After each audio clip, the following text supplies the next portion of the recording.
Ranking all May 2024 movies that I've seen in the theaters, guys. All nine. How many movies have you seen?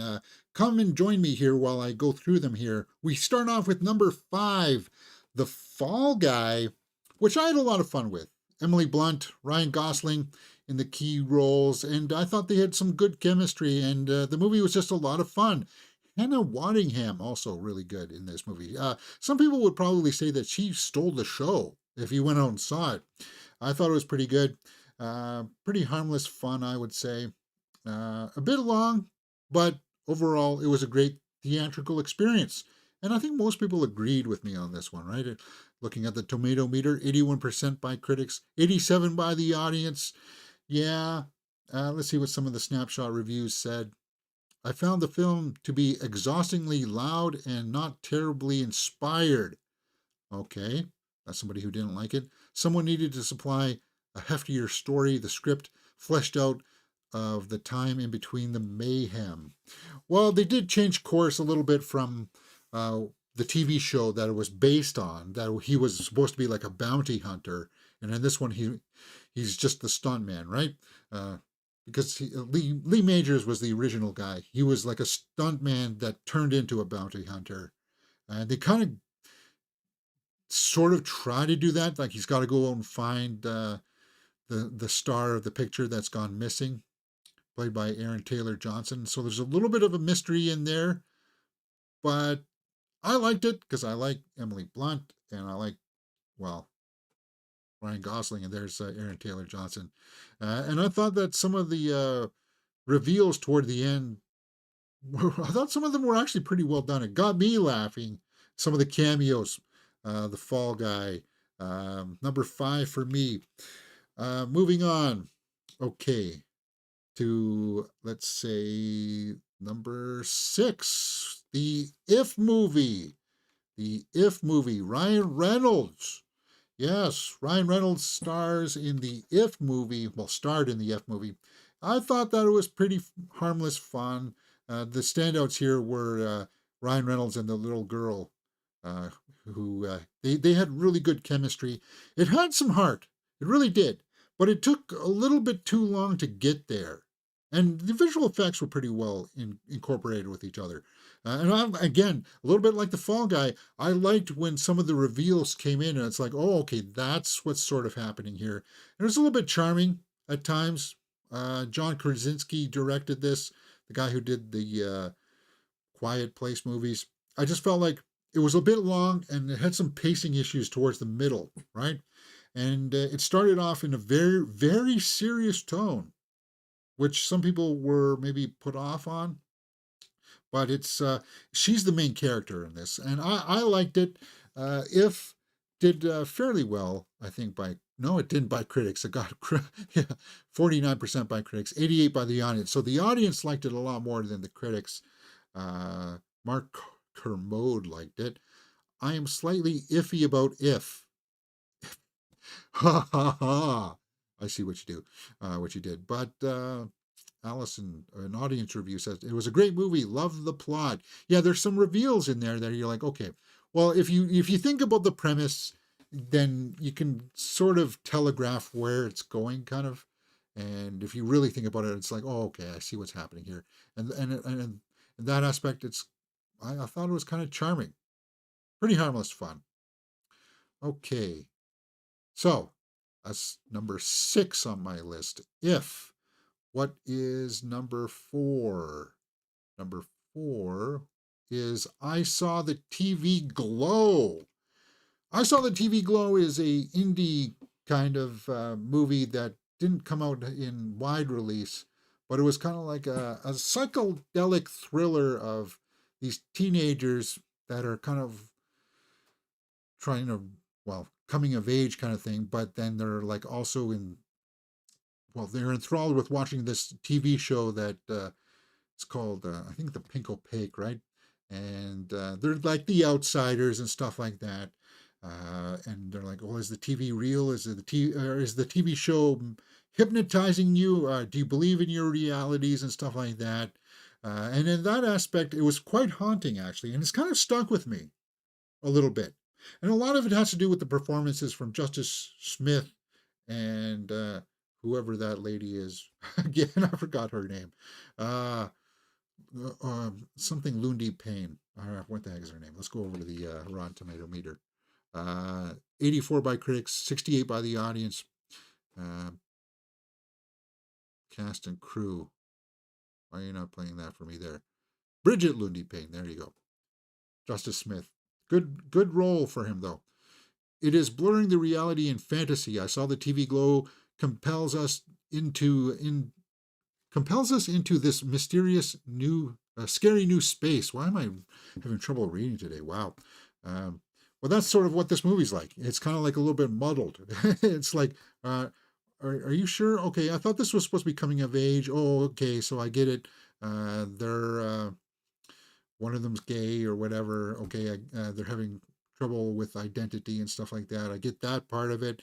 I see that the metaphor for that, but then it's also like, oh, wait a minute. Here is one of them not mentally altogether up here. Like it goes into that kind of realm, and you see a lot of psychedelic stuff.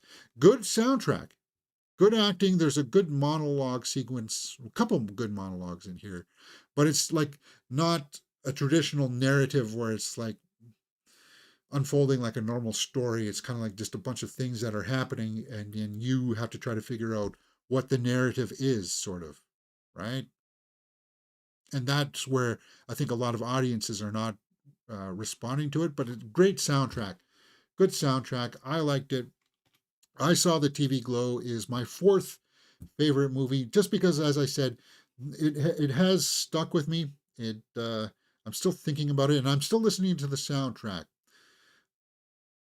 Number seven is Back to Black, the Amy Winehouse biopic. Yes. So I was hesitant to go out and see this movie because it wasn't getting a lot of buzz. The buzz was not good. And she did a great job as Amy Winehouse, but I felt like they pulled back on some of the punches because we know that she, talking about mental illness, well, she struggled with addictions, right?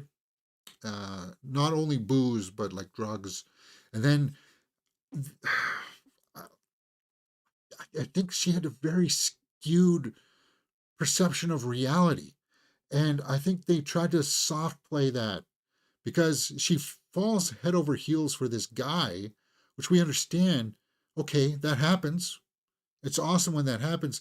But then you realize it's a toxic relationship, but she's more enamored with the concept of it than she is with the actual guy. Like, yeah, she goes for the guy, but it's also like it's destroying her, right? And I felt like they weren't being as intense about that as they probably should have been, as the way that reality really was for her, right? Uh, and a lot of the music stuff, like her writing the songs and stuff, got pushed to the background because of that. And everything in the end just kind of goes by really fast. The pacing is just like, oh, okay, she's really going off the deep end. We only got 10 minutes left. Okay, she goes to rehab and then she writes that song. There, that's it. That's it. That's the movie. It felt like that. It felt really rushed, and that's what kind of it sucks because it took away from the rest of it, where she did a really good performance. I would say that she did, and 33 by the critics, 86 by the audience. Music wise, like when her songs were playing, it was good, and I like the passion for like the jazz and stuff that she had. I just wish we saw more of that, right? Or just like what at one point in the movie, I thought that they were just going to focus in on like a snapshot section of her life, of her meeting the guy, and how that just was the impetus of like her destruction, right? Like her path going down to what would be her demise. And then at the end it would be like, okay, she went on to go to rehab during the credits and stuff like that, right? And then write the rehab song. But like it just felt too crammed in at the end. Like it was too much. And it started off with such great promise. So uh, for that, I have to keep it down in the seventh spot. Moving on. And to my third spot, which is Atlas. Jennifer Lopez, Netflix sci-fi thriller. Yes, Atlas. I liked Atlas. I don't know what people are smoking out there when they look at it and they say, "Well, look at that! Like the imagery in this is just breathtaking." Do you remember what the plant's name was? We did a full life reaction to this on the channel, and I was pleasantly surprised by this. Simu Liu plays the bad guy in this. Was the bad guy's motivations a little cardboard, a little, yeah, I mean, yeah, it was Thanos, right? He wants to wipe out the humans to make it better again or whatever. Like, okay, fine. Uh, I don't know what people were expecting. Like, were they wanting like a big cautionary tale about AI? This wasn't it. But like the visuals, man. It's like this is a Netflix movie, and J Lo is in this for some reason. It's like okay, uh, some people get caught up with the fact of the voice. The voice was like had like you remember it had all the defaults 1, 2, and 3 and 4, and it's like, do you want a male voice or a female voice? And some people were saying, oh, because they gave the choices, then I'm clocking out because I don't want any kind of social commentary in here. And why would a robot be like that? It's like, wait a minute, this movie's not preaching about that. This movie's not trying to say anything about that. That's other people having their own damage, bringing that into whatever movie or whatever thing. Those people bring that baggage along with them for everything that they watch, and you can't get through to those people. It would be nice if you could, but uh, some of the big loudmouths in that forum have come out and said, "Oh, I don't really like the film because of this, blah blah blah." It's like, did you watch it? It's not really about that. Uh, and I thought that for the most part, yeah, I can agree that the dialogue was at times, but I liked it because the pacing was pretty good in the beginning. It established exactly what kind of film you were setting up to be, and I like the whole idea of her just being alone in this capsule because I like when actors are allowed to stretch themselves, right? And she shows us a lot of her range. Now, she also does expose the walls that she has. Like she was pushing to points where it's um like all about that the stuff about the coffee and stuff like that. That was testing her limits, her range limits, and you could tell. Okay, we're just getting there on the cusp where it's not going to be good anymore. But she did a good job. Like the dialogue on the page probably looked okay, but once again, what was it? What Harrison Ford said? You can write it, but saying it is a different thing, right? Um, and I thought she did a good job of like bringing that up as much as she could, and it didn't detract from the film for me. This is a film that I would have on 4K if I could. I would go back and watch this again, and I am probably going to because it's just awesome. Like, look at that, guys! Come on, Alice, don't be so hard on it. Just put it on in the background if you're hesitant, and then you'll find yourself locked into it. It's worth the look. So that's why it's my number 3 spot. Okay, moving on to number 8. Number 8 is a horror movie called Tarot. Yeah, now this was going to be one of the worst movies of the month, and then until another movie came along. Tarot. Um, yeah, what do I say about Tarot? It's entry level horror. It's not that scary. It's slapped together rather quickly in the editing bay. Like it's meant for the TikTok audience, right? And in that aspect, if you've never watched a horror movie before, this will be scary for you. But us horror fans will look at this and be like, "Oh, okay, that's some interesting costuming. That's some good makeup. I like that. Is it scary? No, it's jump scares. That's all that this is. They don't. The director didn't have a very good job. He didn't do a very good job of crafting eeriness and mood into it. It was just kind of like, okay, well, we're in a dark place, so that's scary. That means scary, right? No, he's not using the tools of like the soundtrack to pull you in. You know how in some shots like this shot, if it was set up properly, and framed properly in the how we get into here. Uh, like this could have been a lot scarier and a lot more eerie, right? But it's typical run of the mill schlocky. The good thing about it is like it's only 90 minutes and it ends with like hokiness towards the end where it's like, oh, I thought you were dead. Oh, no, you're not because we like your character, even though you probably should be dead. Whatever. Tarot. Yeah, not very good, and that's why it's down on my number eighth spot. A lot of critics, I think the critics were 20%, 58% by the audience. So I think it's going to find its footing if it comes to Shudder or Netflix. Like, as I said, it's fairly harmless horror for people who are like, well, I don't like horror movies. What's something softball, James? Tarot softball. That's softball horror. Our Glass and Live says the plant in Atlas is planty. Yes, it was planty. Yeah, that's how cheesy that was. But uh, did I show the audience scores for that? No, I didn't. Oh, whatever. Let's move on to my second favorite movie of the month. No, no, that's not it, James. Wrong direction. Furiosa. Furiosa is my second favorite movie of the month because just of how awesome it was. I can't believe that. Well, no, actually, I can't believe because it's George Miller, man. How epic it was. We saw the trailers that it was going to be large in scope, and Anya Taylor-Joy as Furiosa, I thought nailed it. And this is a movie that I actually do want to go back and see. I think I might go to the theater and watch it again this afternoon because there's really nothing opened up this last weekend. Like, unless you were lucky enough to live in a place where they're playing, Violent Nature or Woman and the Sea, Young Woman in the Sea. Is that what it's called? Doctor Dementis here. Chris Hemsworth was great. One of the best villains of the year for sure. He's up there for me. It meanders in the beginning, and they do a lot of time jumping around and stuff like that when she's like small. Similar concepts here though of like one person being kind of like the historian knowledge person.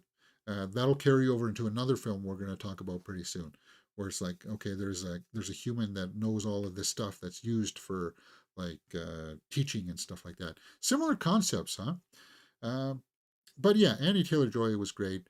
I like the visuals. I know that some people had problems with the visual effects at times. Yeah, I would agree with that, but George Miller pulls it off with uh, editing. I felt he doesn't linger on the shot when he knows that it's a little subpar. The backbone of the story, revenge because Dementis killed the mother. I think well, that's pretty much a given kind of thing, right? Uh, could this movie have done better if it was like half Anya Taylor Joy and then half Charlize? I think so. Uh, like I think everything that happened in the beginning could have just been done in a 2 second or 2 minute kind of prologue. And then we start off with Annie Taylor Joy at Immortan Joe's, um, or, her running into Dementis and then running away from him to get to Immortan Joe's. And then we just kind of like fast forward over the events of Fury Road, where she goes out and tries later on to get Dementis with Max. I think that would have worked a lot better, and it could have easily been massaged in that way because we do get the Tom Burke character coming in here. That's very much like a Max type character, and they go off together. So there's ways that they could have done that, rework the story. And I thought that we were going to see Scrotus die. We didn't really see Scrotus die, did we? Or did they say that he died in like there were time jumps in the Wasteland Wars? Because we know Erectus is still around in Fury Road. Anyway, that's why I kind of want to go back and watch it again to look for those little details. Yeah, there's the Tom Burke character channeling his inner Stacy Keach. Good visuals. Uh, Hemsworth jumps off the page there for sure, and it kind of sucks because despite everybody saying that, yeah, it's a good movie, 91% by critics, 90 by the audience. It's not resounding at the box office. It's going to crawl towards the 100 million line, and it's not going to be good enough because it had a $168 million budget. So that's number two. What was the worst movie that I saw? Worst movie of the month that I saw was The Strangers, Chapter 1. Yeah, The Strangers Chapter 1 was not good. It's going to be in contention for, well, the worst movie of the year. That's how bad it is. It's a shameless retread of the first movie, pretty much beat for beat. It promised something so new, so epic in scale that you would be like, okay, this is worthy of a sequel. If no, it's worthy of a trilogy. And they shot all three of them back to back. Unfortunately, this is the kind of horror. Like you saw that I said Tarot was softball horror. Strangers is so soft, it could be aired on primetime television. And you wouldn't have to edit out that much. Maybe the odd curse word, but it's that tame. It's kind of like, yeah, we get it. They're in the house. They're behind her in one shot, and then they're gone in the next. Ooh, scary. Okay, you did that once. No, you did it twice. Now you're doing it the third time. Like, guys, seriously, you're using the same trope over and over again. Oh, there's a weird kid at the door. We're not going to lock the door though. We're not going to call the police. Let's make out. Let's get drunk. Maybe smoke a spliff. For God's sakes. Yeah, it's a tragedy. No, it's not even a tragedy because like the first Strangers was not that renowned. Like that's what I say. Okay, if you want to remake movies, remake ones that don't do so well, and maybe you can up the game. This did not up the game though. Strangers Chapter 1, 22% by critics, 44 by the audience. And you get the idea here. Personally, nihilistic horror hits me as more unpleasant and depressing than engagingly scary. Such bleakness bleeds out tension, making for a remake that is merciless but also exhaustingly familiar. Like, seriously, every story beat. Uh, in my initial reaction, I was like, I wish I could have just gone back and watched the original. I would have gladly had paid for the Scott Speedman, Liv Tyler version over this monstrosity that should be just swept away. But we got two more chapters coming, and I don't know if I'm that sadistic to go home and watch chapter 2. Because you know what's going to happen? If you haven't watched this movie, and you shouldn't, she's the last one standing, which she shouldn't be. The boyfriend should be the last one standing. And you got inklings that the whole town that they go to is involved with it. It's going to be revealed that the town's involved with it. And then it's going to be kind of like her trying to get out of the town for the chapter 2. And it's like, is that really inventive? Is that really new? No, that should have been where we started, guys. It's just a tragedy. Okay, so that brings us up to our number one movie, which is, as no surprise, Kingdom of the Planet of the Apes. Yes, I really enjoyed this movie. I think this is why we go to the theater, right, guys?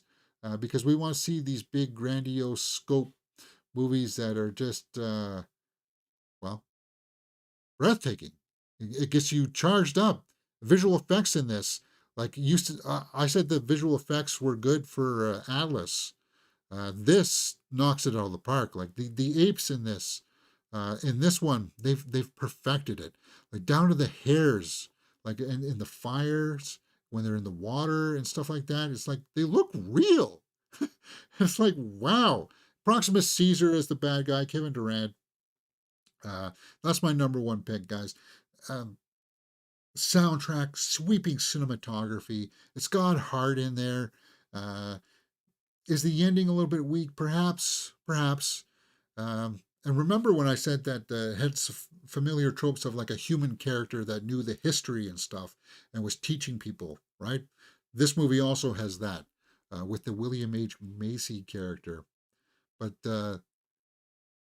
like, look how evil. There's a version of this movie that's going to come out where they're not going to have the visual effects in it. It's going to be like Kevin Durant in his motion capture suit doing that, and you can see him in there, right? That's just how good the effects are in this. It was a great experience for me. Good soundtrack because I saw it in the big IMAX theater. So, uh, Kingdom. Oh, no, wait, did I see that? No, I saw this one in the AVX. Right. Anyway, good experience. Kingdom of the Planet of the Apes. That's my number one. What was your list in the comments below, guys? Byford in the live chat says his numbers were number one, Kingdom of the Planet of the Apes, two, Fall Guy, three, Furiosa, and four, Atlas. Yeah. Um, I had to put I saw the TV glow as number four. It like originally it was swapped, but I just had to because I've already downloaded some of the soundtrack from I saw the TV glow and have put it into my rotation. It's kind of like that's one of the reasons why I had to move it up a little bit. I could see the criticisms out there though of it being a little too artsy fartsy for some people. But that's a pretty good list, I would say. Uh, there's nothing really on there that I would change. Um, yeah. All right, guys. So that's pretty much all I ever can. If you like this kind of stuff, hey, we talk about the new Superman suit and stuff here on the channel. Of course, we did our full live reaction for I saw Atlas, and we got movie reviews for Furiosa, Back to Black, Strangers. So a lot of these movies, the reviews are up on the channel right now. We've done full series reactions for Fallout, and then throughout the week we do periodically movie news where we talk about all the trending movie news headlines of the day. So if this is your bag, you like to talk movies, come and join me here on Mirror Domains and let me know your picks for the movies that you've seen in May.